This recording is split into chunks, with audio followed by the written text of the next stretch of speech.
오늘은 세상보다 강한 영적 기쁨이라는 제목으로 말씀을 나누고자 합니다. 한번 따라해 보세요. 세상보다 강한 영적 기쁨. 세상보다 강한 영적 기쁨. 오늘 본문 말씀은 우리에게 충격을 주는 말씀입니다. 예수님의 최후의 만찬이 이루어지고 있습니다. 말 그대로 최후의 만찬이죠. 즉 예수님의 장례식을 준비하는 만찬입니다. 그러면 어떻게 되어야 합니까? 눈물바다가 되어야 하는 거죠. 슬픔과 절망에 몸부림을 쳐야 합니다. 지금 마지막 시간입니다. 그런데 놀라운 말씀이 있죠? 26절을 보세요. 다 같이 볼까요? 시작. 이에 그들이 찬미하고 감난산으로 가니라. 최후의 만찬을 했어요.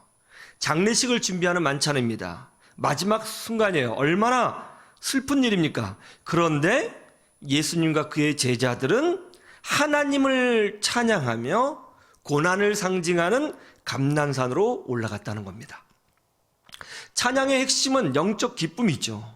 마지막 시간을 보낸 후에 예수님과 제자들은 서로 부둥켜안고 엉엉 울어야 할 판인데,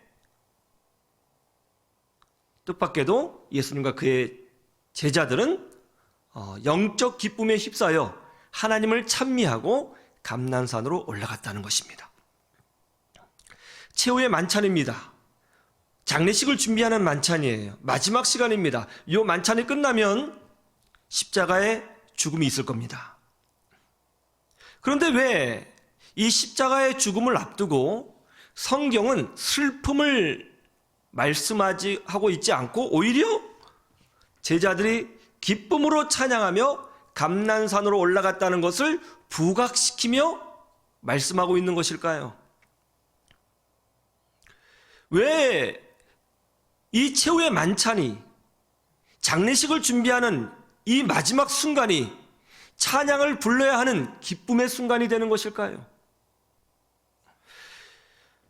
인간적으로 보기에는 참 이해하기 쉽지 않습니다. 그렇죠? 마지막 순간은 슬픈 거잖아요.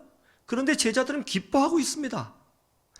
여기에 대한 의미를 요한복음 2장에 잘 기록되어 있습니다. 거의 같은 맥락이거든요. 우리 요한복음 2장을 한번 보실까요? 요한복음 2장 11절에 보시면,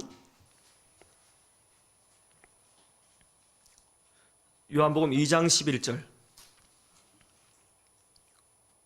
다 같이 볼까요? 시작. 예수께서 이 첫 표적을 갈릴리 가나에서 행하여 그의 영광을 나타내심에 제자들이 그를 믿으니라. 예수님께서 가나라는 지역에서 열린 결혼식 잔치에 참여하셨습니다. 그리고 거기서 물로 포도주를 만드는 기적을 행하셨다고 오늘 요한복음 2장에 기록하고 있습니다. 성경은 예수님께서 이 땅에 오셔서 행하신 첫 번째 기적이 무엇이냐고 할 때에 물을 가지고 포도주를 만든 사건이라고 말씀하고 있어요. 이것이 첫 번째 표적이라는 것입니다. 왜 예수님께서 이 땅에 오셔서 첫 번째 하시는 기적을 물을 가지고 포도주를 만드는 기적으로 행하셨을까요? 뭐든지 첫 번째는 굉장히 의미가 있는 거잖아요. 의도성이 있다는 것이죠. 병자를 살려내실 수도 있고, 죽은 자를 살리실 수도 있고, 무리를 걸으실 수도 있고, 또 오병의 기적을 먼저 행하실 수도 있었을 것입니다. 그런데 왜 하필이면 그 수많은 기적들이 있음에도 불구하고 물을 포도주를 만드는 기적을 첫 번째로 행하셨느냐 하는 겁니다. 우연이었을까요? 그렇지 않죠. 왜 예수님께서 물을 가지고 포도주를 만드는 사건을 첫 번째로 행하셨느냐? 그 이유를 예수님이 이렇게 설명하고 있습니다. 4절에 볼까요? 4절 시작. 예수께서 이르시되 여자여 나와 무슨 상관이 있나이까? 내 때가 아직 이르지 아니하였나이다. 예수님의 어머니 마리아가 여기 포도주가 떨어졌다고 한다. 네가 좀 어떻게 좀 해봐라. 그렇게 예수님에게 부탁을 했죠. 그러자 예수님이 거절하십니다. 안 하겠습니다. 내 때가 아닙니다. 이것을 행하려면 내 때와 연관이 있어야 하는 겁니다. 내 때가 되어야 하는 것입니다. 그렇게 말씀하시고서는 조금 시간이 지나시자 물을 가지고 포도주를 만드는 기적을 행하셨어요. 그래서 물이 포도주 되는 사건, 이 결혼식장에서 물이 포도주 되는 사건은 마리아의 부탁 때문에 이루어진 것이 아니고 예수님의 때와 관계가 있다는 것을 드러내신 것입니다. 그러니까 예수님이 결혼식장에서 물을 가지고 포도주를 만든 사건은 단순한 사건이 아니고 예수님의 때를 드러내게 하기 위하여 행하신 기적이라는 것이죠. 그러면 예수님의 때란 뭘까요? 요한복음에 보면 예수님의 때에 대한 자세한 기록이 한 10번 정도 나옵니다. 대표적인 것이 요한복음 7장 30절이죠. 한번 찾아볼까요? 뭐 여러 군데 많은데 다 찾아보기엔 시간이 없고 한 두 군데 정도 찾아보기를 원합니다. 요한복음 7장 30절 예수님의 때에서 이렇게 나오죠. 한번 찾아볼까요? 시작. 그들이 예수를 잡고자 하나 손을 대는 자가 없으니 이는 그의 때가 이르지 아니하였음이러라. 사람들이 예수님을 잡으려고 합니다. 그런데 잡지 못합니다. 왜요? 예수님의 때가 아직 이르지 아니하였기 때문에 잡지 못한다는 거예요. 예수님의 때가 있습니다. 요한복음에 보면 그 때를 향하여 예수님이 전진하고 계십니다. 또 요한복음 12장 23절을 보시죠. 요한복음 12장 23절을 보시면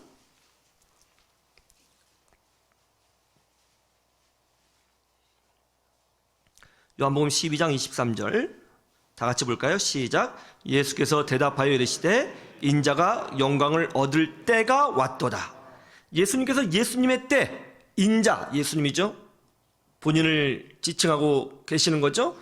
예수님의 때가 이르렀다고 설명하고 있어요. 그러면서 요한복음 12장 27절에 보면 예수님의 때를 놓고 예수님께서 이렇게 기도하고 계십니다. 보세요. 자, 27절 시작. 지금 내 마음이 괴로우니 무슨 말을 하리요? 아버지여 나를 구원하여 이 때를 면하게 하여 주옵소서. 그러나 내가 이를 위하여 이 때에 왔나이다. 그렇죠?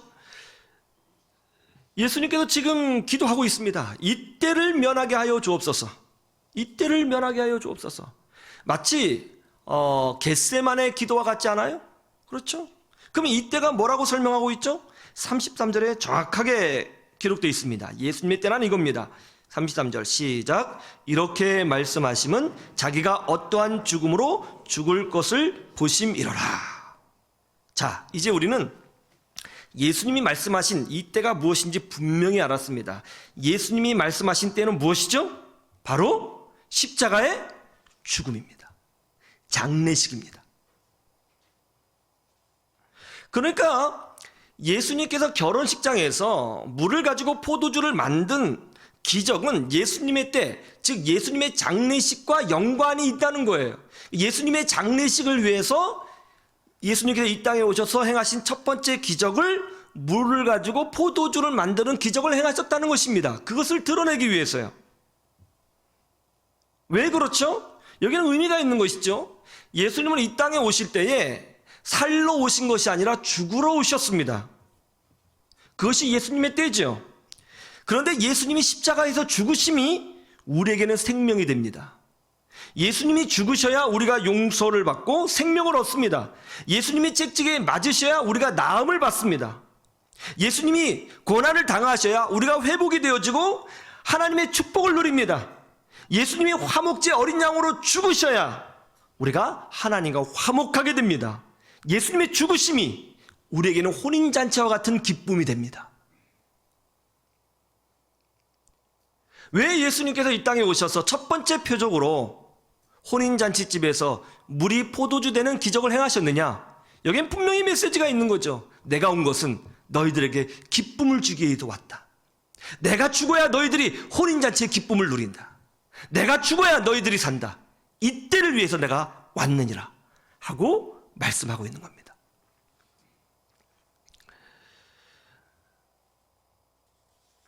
오늘 본문 말씀도 마찬가지죠. 최후의 만찬을 했습니다. 장례식을 했습니다. 그런데 제자들이 찬양을 합니다. 무슨 의미죠? 똑같은 개념이죠. 예수님이 죽으셔야 그것이 우리에게 생명이 되는 겁니다. 예수님 십자가에서 고난을 받으시고 물과 피를 다 쏟으시고 죽으셔야 우리가 용서받고 살아납니다. 하나님의 자녀가 됩니다. 축복을 누립니다. 천국 잔치를 누립니다. 하나님의 백성이 됩니다. 그래서 비록 장례식을 준비하지만 그것이 제자들에게는 찬송이 되는 거죠.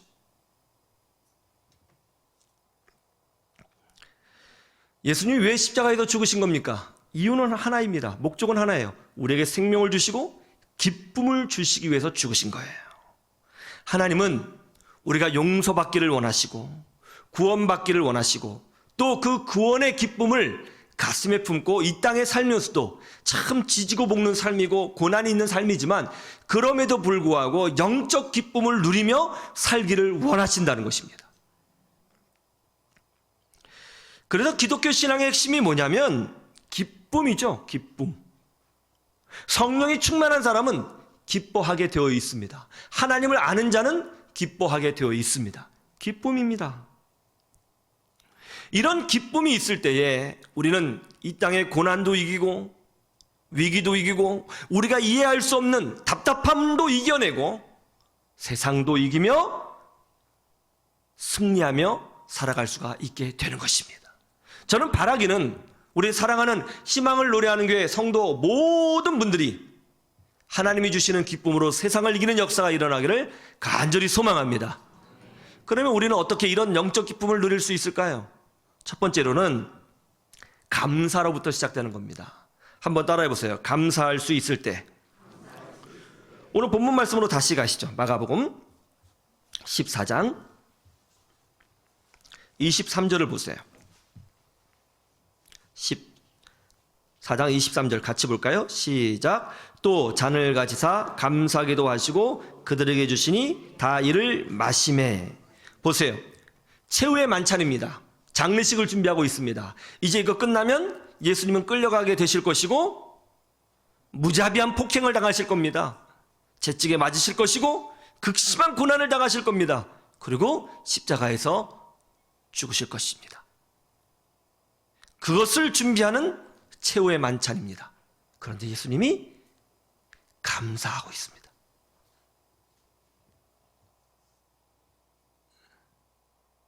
참 놀라운 거죠. 이게 기독교입니다. 이게 기독교예요. 전에 우리 교회가 캄보디아로 단기 선교를 떠났죠. 거기서 우리 권사님, 집사님들이 감동받은 것이 많지만 특별히 제일 감동을 많이 받은 사건이 뭔지 아세요? 우리 선교팀이 아이들에게 공책, 연필, 지우개를 나눠줬거든요. 그러니까는 5살, 6살 이런 아이들부터 시작해서 청소년 아이들까지 몰려와서 공책, 연필, 장난감 이런 걸 받았는데 그 아이들이 그거 하나를 받을 때마다 두 손을 모이면서 감사를 표현하는 거예요. 연필 하나 줬어요. 연필 하나 줬는데 그거 갖고 그렇게 감사를 표현하는 거예요. 그 모습을 보고 우리 모두가 감동받지 않았습니까? 제가 신학대학원에 입학했을 때입니다. 하루는 신입생들이 모여서 이런저런 이야기를 하게 되었는데 자연스럽게 학교 밥에 대해서 불평이 터져나오기 시작했습니다. 학교 식단이 일반 대학교보다 훨씬 못하다. 아니 어떻게 고깃국이라는데 고기는 하나도 없고 물만 떠다니냐. 파 하나라도 올라오면 좋겠다. 이러면서 이제 학교 식단에 대해서 이제 불평을 하기 시작을 했습니다. 그런데 그때 한 전도사님이 분위기를 탁 깨는 이야기를 하는 거예요. 자기는 그 국물이 너무 좋다는 겁니다. 너무 학교밥이 맛있다는 거예요. 너무너무 좋다는 거예요. 그래서 우리는 왜 그러냐 묻지도 못하고 가만히 바라보고만 보고 있었죠. 왜 그러지? 그랬더니 그분이 그래요. 자기는 지금 신학교에 와 있는 그것 자체가 기쁨이고 감사라는 거예요. 이 신학교에 들어오기 위하여 시험을 봤는데 4번 낙방했답니다. 재수를 4번 한 거예요. 그리고 5번째 들어왔는데 못 들어올 줄 알았대요. 근데 여기 들어와 있는 것 자체가 너무 기적이고 감사하더라는 겁니다. 그 예배를 드릴 때마다 눈물이 그렇게 난대요.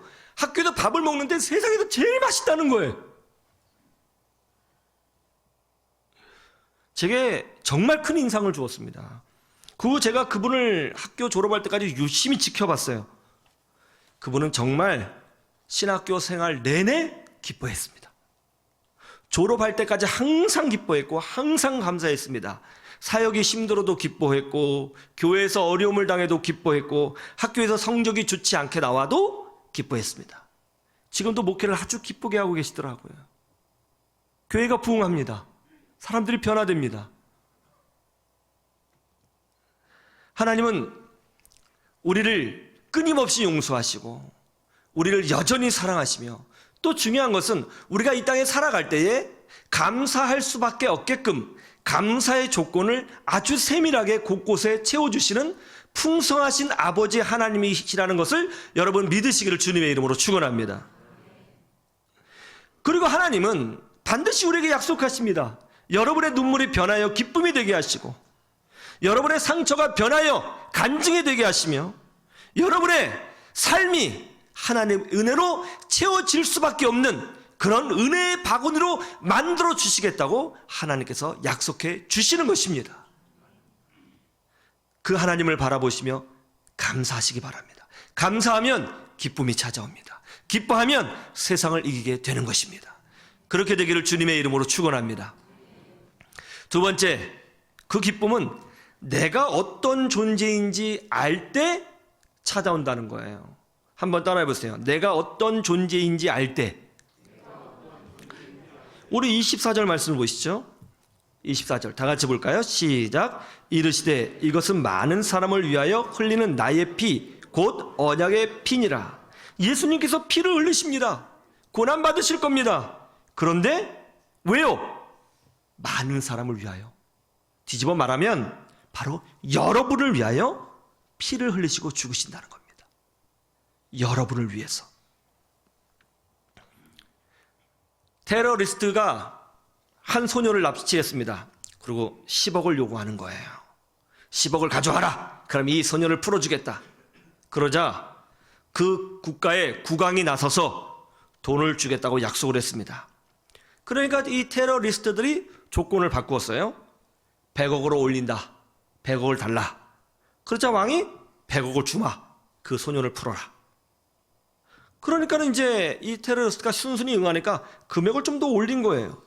1000억이다. 1000억을 내놔라. 그러자 왕이 1000억도 주마. 그 소녀를 풀어달라. 이제 여론이 들끓기 시작하는 거죠. 아니, 도대체 저 여자아이가 누군데 왕이 저렇게까지 나서는가? 몰래 숨겨둔 자식인가? 아니, 1000억이면 이게 보통 돈이 아니지 않는가? 이렇게까지 응해서는 안 된다. 난리가 나는 거예요. 그때 테러리스트가 또 요구를 하는 거죠. 조건을 바꾼다. 100조 원을 요구한다. 그러자 왕이 고민을 합니다. 그때 언론들로 난리를 칩니다. 포기해야 된다. 이거 한두 끝도 없다. 이건 포기해야 된다. 본보기를 보여줘야 된다. 악에 굴복하는 모습을 보여주면 또 저럴 것이다. 안 된다. 그러자 왕이 이렇게 얘기하죠. 이 나라를 다 주고 내 목숨도 줄 테니 그 아이를 풀어달라. 그러자 언론에서 떠듭니다. 미친 거 아니냐고. 예? 미친 거 아니냐고. 그러면서 그 아이가 누군지 온 국민이 관심을 갖는 거죠. 도대체 이 여자애가 누구야? 누군데 이러는 거야? 그렇죠? 바로 여러분이 그런 분들이라고요. 아니, 하나님이 죽으셨다니까요. 그는 근본 하나님의 본체시나 하나님과 동등됨을 취할 것을 여기지 아니하시고 자기를 비워 종의 형체를 가지신 그분께서 너희를 위하여 흘리는 피니라 이렇게 하시며 죽으셨다고요. 그러면 생각해야죠. 도대체 내가 누군데 하나님이 나를 위해서 죽으셨을까? 도대체 내가 어떤 존재인가? 내가 누구지? 나는 그냥 이 땅에 태어나서 살다가 죽는 그런 존재가 아닌가? 내가 누군데 그렇게 하나님이 발벗고 나서셔서 나를 감싸시고 나를 위해서 죽으시겠다고 하시는 건가? 하는 고민을 할 수밖에 없어야 되는 거죠. 성경의 말씀은 무엇입니까? 세상 사람들이 너를 무시해도, 세상 사람들이 너를 중요하게 생각하지 않는다 해도, 세상 사람들이 너에게 관심이 없다 하더라도 나는 너를 사랑하며 너를 아끼며 너를 위해서 죽을 것이며 너를 품을 것이며 너만 쳐다볼 것이며 너를 내 생명보다 소중히 여기노라. 할렐루야. 그렇게 말씀하고 있는 거죠. 여러분이 바로 그런 귀한 존재예요. 여러분들을 건드리는 사람이 있으면 하나님께서 그를 심판하실 겁니다. 여러분을 무시하는 자가 있으면 하나님께서 원수의 목전에서 상을 차려 주실 것입니다. 여러분을 조롱하는 자가 있으면 주께서 여러분의 머리에 축복의 기름, 승리의 기름을 부어 주실 것입니다. 아, 내가 이렇게 복된 존재구나. 내가 이렇게 사랑받는 존재구나. 내가 하나님의 딸이구나. 하나님의 자녀구나. 내가 내 자식을 사랑하는 것 그 이상으로 하나님은 나를 아끼시는구나. 그래서 이때에 태어나게 하셨고 이때에 나를 부르셨고 이때에 내가 하나님의 은혜를 누리게 하셨구나 하는 것을 아셔야 합니다. 그리고 여러분은 여러분 스스로를 존귀하게 여겨야 합니다. 그럴 때에 기쁨이 넘치는 겁니다. 기쁨이 넘치면 무엇을 하든지 성공적인 삶을 살게 되는 것입니다. 그렇게 되기를 주님의 이름으로 축원합니다. 세 번째, 그 기쁨은 내일의 희망을 품을 때 온다는 것입니다. 한번 따라해 보세요. 내일의 희망을 품을 때. 우리 25절 말씀을 보시죠. 25절 시작. 진실로 너희에게 이르노니 내가 포도나무에서 난 것을 하나님 나라에서 새 것으로 마시는 날까지 다시 마시지 아니하리라 하시니라. 예수님께서 최후의 만찬을 하시죠. 마지막이라는 것입니다. 그런데 주님은 마지막을 말씀하고 계시지 않습니다. 우리 주님은 곧 하나님 나라가 완성될 터인데 그때 우리와 함께 승리의 축배를 들겠다고 약속하고 계시는 거예요. 여러분, 우리 그리스도인에게는 절망이란 없습니다. 끝이 없어요. 물론 지금 아프고 지금 슬프고 지금 절망스러운 일이 있겠지만 우리에게는 항상 내일의 약속이 있다는 것을 믿으셔야 되는 것입니다. 할렐루야. 장례식을 하면 그것이 더 도드라게 드러나게 되죠. 세상의 장례식은 그야말로 절망입니다. 끝입니다. 그러나 우리 기독교 장례식은 어떻습니까? 천국 소망을 찬양합니다. 물론 때로는 유가족들에게 천국 소망에 그렇게 크게 위로가 되지 않을 수 있습니다. 그러나 말이죠, 죽는 당사자에게는 천국 소망만큼 가장 큰 건 없는 거예요. 생각해 보세요. 죽었는데 끝이다. 아니면 죽었는데 지옥이다. 눈 떴더니 딱 뜨뜻해요. 어떻겠어요? 여러분, 사실 그리스도인은 절대로 죽지 않습니다. 영생합니다. 다만 육신을 잠깐 벗을 뿐입니다. 우리는 죽는 순간 0.0001초 이내로 정신을 차리며 우리의 모습을 보게 될 것입니다. 그리고 깜짝 놀랄 거예요. 아, 정말 천국이 있구나. 그런데 나는 이 천국에 와 있구나. 내가 살아있구나. 내가 주님과 함께하고 있구나. 내가 승리자구나. 이걸 깨달을 거예요. 그리스도인들은 죽음조차도 끝이 아닙니다. 천국의 시작입니다.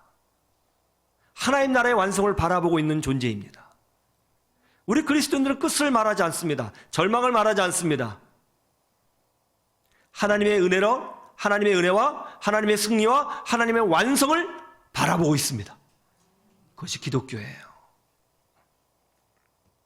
하나님은 우리에게 절망이 아니라 끊임없이 내일의 소망과 내일의 약속을 우리에게 주시는 분이시죠. 우리는 내일의 희망이 있어요. 이것을 아는 사람은 영적 기쁨이 충만하게 되는 거예요. 왜 기쁨이 없어요? 희망이 없을 때 사람은 기쁨이 없어요. 왜 사람이 막 살아요? 희망이 없을 때 막 살아요. 왜 사람이 인생을 포기해요? 희망이 없을 때 포기해요. 내일이 보이지 않을 때. 그러나 우리는 항상 내일이 있어요. 이게 그리스도인의 영적인 특권이에요. 여러분의 인생은 하나님이 붙들고 계십니다. 여러분 모두에게 하나님께서 내일을 약속하고 계십니다. 믿으시기를 주님의 이름으로 축원합니다. 어저께 우리 박경련 집사님에게 이사신방을 하게 되었습니다. 오래간만에 교육자 전부하고 우리 사랑방 식구 모두를 초대하여 예배를 드리게 되었습니다. 그런데 우리 집사님이요, 목사님이 오신다는 말에 얼마나 기쁨이 충만했는지 이 식사 준비를 새벽 1시에 시작하셔서 5시에 본격적으로 이제 하셨다는 거예요. 그게 무슨 말이지? 가만 생각하니까 날밤을 다 새신 거죠. 그런데 우리 집사님이 그래요. 하나도 안 피곤하다고, 이상하게. 하나도 안 피곤하다고. 오히려 기쁨이 충만하다고. 지금 감사만 나온다는 거예요. 너무너무 감사하더라는 거예요. 얼마나 복된 마음이에요. 그런데 여러분, 이 감사의 마음, 기쁨의 능력은 이 코로나19 바이러스보다 더 강력합니다. 주변 사람들에게 전파돼요. 우리 권사님, 집사님 모두가 정말 기쁘게 식사를 했습니다. 얼마나 행복한 분위기에서 식사를 했는지 모릅니다. 그때 우리 최인숙 권사님이 이제 복숭아를 깎다가 칼로 살짝 베었어요. 크게 다치지 않아서 이제 급하게 밴드를 붙이고 다시 다과를 나누었습니다. 그래서 제가 농담으로 했어요. 이 복숭아는 권사님의 핏값으로 산 복숭아다. 그랬더니 다들 찝찝해서 그런지 먹지를 않았지만 다들 그것도 웃기다면서 그렇게 기쁘게 식사를 했습니다. 기쁨은 전염성이 있어요. 고난도 이기고 아픔도 이겨냅니다. 여러분, 하나님은 여러분을 사랑하십니다. 영적인 기쁨을 잊어버리지 마시기를 주님의 이름으로 축원합니다. 하나님은요, 여러분이 기뻐하기를 원하십니다. 마음속의 원망, 미움, 절망, 상처, 섭섭한 마음 다 십자가 아래에 묻어버리고, 그리고 내가 얼마나 귀한 존재로 하나님 앞에 부름을 받고 있는지 영의 눈으로 자기 자신을 돌아볼 수 있어야 합니다. 그리고 기뻐하십시오. 그래서 영적 기쁨으로 모든 위기와 아픔을 이겨내시고 복된 인생으로 전진하시기를 주님의 이름으로 축원합니다. 기도하겠습니다.